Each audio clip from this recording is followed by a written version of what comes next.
Alam naman po natin mga boss na si Tolentino, ito pangalawang topic natin. Alam naman po natin mga kababayan na si Tolentino, kumbaga yan, isa sa pakpak, no? Sa wing ng PDP laban, mga kababayan. PDP, ay sorry, mali. PDP walang laban, no? Oy, bakit Mark walang laban? Hindi naman ibig sabihin na matatalo sila sa eleksyon. Lalo pat napakalakas po ng isa nilang kandidato na si Philip Salvador. No? So, kilala naman natin si Tolentino, mga kababayan, na talagang talagang PDP laban 'yon, which is kay Pangulong Duterte 'yon, 'di ba, mga kababayan? Pati ang PDP laban umiiwas na din po kay dating Pangulong Duterte. Kasi siguro nare-realize nila wala na tayong patutunguhan dito, lalaglag tayo dito Kakamping ako, sir, pero nag-like na. Ayan. Yan ang gusto natin sa kakamping Kapag ka po ang namumuno, mga kababayan ay matuwid, sila po ay sumusuporta. Hindi kagaya nitong mga DDS, mga kababayan, pag hindi nila type ang namumuno, sisiraan, no? Yan po ang magandang opposition, yung mga kakamping. Hindi kagaya ng opposition ng mga Duterte, paninira po ang ginagawa, mga bossing.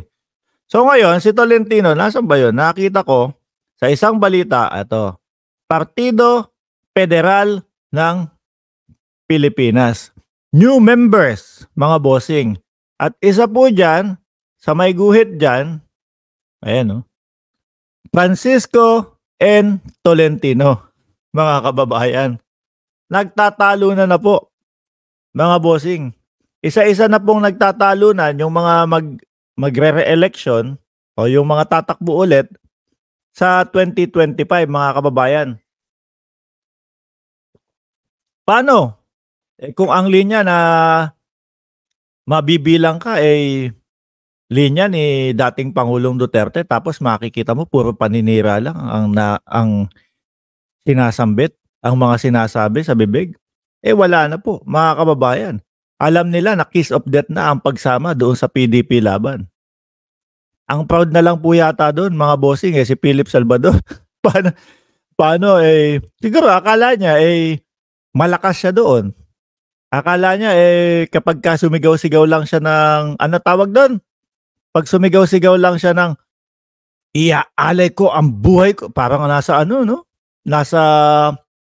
nasa pelikula si Ipe. With matching iyak-iyak pa.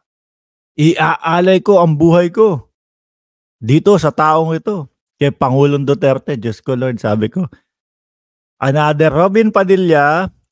Ayan po, mga kababayan, suportahan po natin si Sir Ali Bugha. At ito din pong nasan ba yun, si Munting Tinig? Nakita ko Pasensya na po kayo kung medyo hindi ko kayo agad nababasa. Pati po si Sir Munting Tinig, nakita ko din po. No? Suportahan niyo po yung mga channel na yan, mga bossing Chief Amo, sir. At meron din po tayong ito ipopost po namin sa community. Kung gusto nyong mag-join dun sa Facebook group page ng mga kabayan natin, Mark Ramos, ipopost namin to with the link, mga kababayan, para rekta po kayo doon, mga bossing. Reverse, matagal ko nang hinintay yan. Ito, sabi ni Reverse. Alin ba? Saglit lang. So, yung kagaya po ng mga yan, mga bossing, magtatalo na po yan. No? Kung dati, nababanggit natin, nung panahon ng eleksyon, may mga kakamping tayo dito na mga kapatid, no? Kung dati po, kumbaga, paumanhin po, no? Kung dati po, ang sinasabi natin, ang kiss of death, no? Nandiyan sa mga kakamping, sa Dilawan, Pinklawan. Kapag ka na linya, yung inyong pangalan dyan ng mga politiko, 100%, no? Swak sa inidoro yan, mga bossing. Pero hindi na po ngayon ganyan. Baliktad na po ang kiss of death, no? Napunta na po sa mga Duterte, mga kababayan.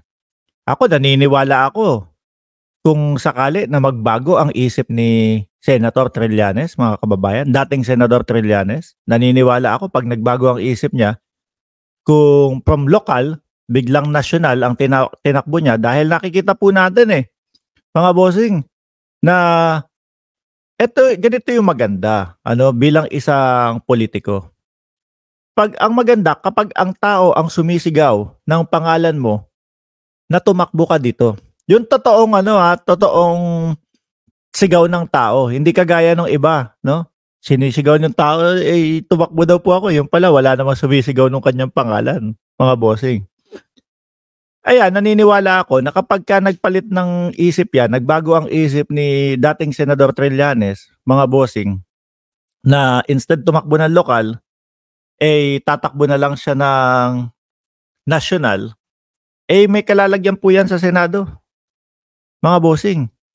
Kasi lagi po nating sinasabi, ang oposisyon, ayos yan, okay yan, walang problema dyan sa gobyerno. Dahil check and balance, binabalanse po niyan. Hindi naman po porket tayo suportado natin ang ating Pangulo, mga bossing, kumbaga, ang aanuhin lang natin, ako, wag na tayo maglagay ng mga ganyan. Kasi ang gagawin lang yan, pampabagal lang ng pampabagal lang ng pang-unlad yan. Lahat ng sabihin ng ating Pangulo, kukontrahin yan. Napatunayan po, mga kababayan, no? Napatunayan po, mga kababayan, ng mamamayang Pilipino na ang mga kakamping po, kumbaga, pag nakita po nila na ang namumuno ay matino, maayos, at talagang sinusunod naman po, mga kababayan, yung mga ipinangako nung eleksyon, tahimik sila at nakasuporta sila, mga bossing. Tahimik sila at nakasuporta sila doon sa namumuno. Kaso, ito ang napatunayan natin doon sa mga linya ng mga DDS, kapag pala hindi okay sa kanila yung namumuno, mga kababayan, kahit sandamakmak na yung ipinapakitang mga proyekto at sandamakmak na yung magagandang ginagawa ng ating Pangulo, kailangan kung sino yung gusto nila, yun ang maupo, mga bossing. At sisirain nila. Kagaya na lang yung mautog na yan.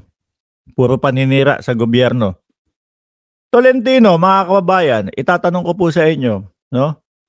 Kasi talagang PDP yan, no? Talagang Duterte yan, mga bossing. Ito po, lumipat ng PFP, Partido Federal ng Pilipinas, mga kababayan. Talagang tumalon na po, no? Talagang magsisialisan na po sila dyan, mga bossing. Si Ipi na lang siguro matitira dyan, mga boss, no? Si Ipi na lang siguro matitira dyan. Sabi ni Chris, naku, sorry, hindi ko nababasa yung inyong mga komento. Mautog na pala, utog. Chris Dioneda, lahat ng kampo ni Digong, lalo na si Epi sa Ipe, maglingkod kay Digong, tapos sahod sa Senado si Digong. Magsahod sa kanya, total kay Digong siya magsilbi. Present Sir Mark, sabi ni Ma'am Lynn Hirakawa. No to Tolentino, sabi ni Sir Tony. Yan nga yung sinasabi natin, mga boss chief amo sir, kahit magsitalunan, ang mamamayang Pilipino, alam na din po nating lahat, no? Yung estilo nung lipat bakod. Kasi ito mukhang guguho. Punta tayo doon sa iba para hindi tayo magmukhang kasama nitong tao na ito. Ganyan na po ang estilo nila ngayon. Kaso, mukhang hindi na po approve sa mamamayang Pilipino, mga kababayan. Sabi ni Mami M, iboboto ko yan si Trillanes.